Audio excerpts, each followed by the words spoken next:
Ah, the fun of having a box of water. Yeah, it's a lot. These Fluvals, they suck. The reason why they suck is that every time you try to clean them, you can never get them back right. It's just impossible. I haven't gotten to that point just yet, but I know it's coming. So what I do is I actually put them in buckets. Now it looks like this one's been leaking for a while now. And I didn't know. It's funny because I'm like, yo, why am I losing water all the time? And sure enough, yeah, this one's dry. Yep. But one of the smartest things you could do is put a bucket in here. I actually let some more water out of it, but it was a significant amount regardless. So the problem is the seal.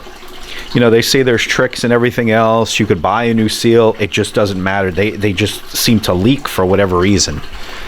And I have two because I just, you know, I want the water to be clean, and I just didn't feel that the one was doing it enough. So I got the two. I even have the ultraviolet, and it doesn't work because I still get allergy.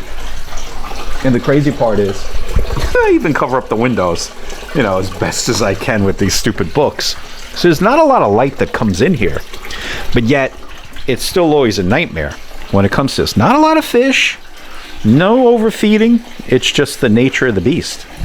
Now you can understand why I put the buckets, because, yep, almost filled up to the max. This one's fine. Sorry, it's dark in here. But yeah, what of course led me to know is this drop in water and hearing the bubbles and everything else. But I purposely left this open.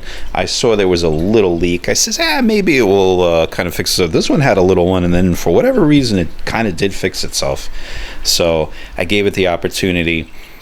It probably did stop leaking because it went over the water line too, so at that point it just does. I could actually leave the water like that and it should not leak anymore, because I believe it should kind of like equalize itself, but I don't know, I can't take that chance.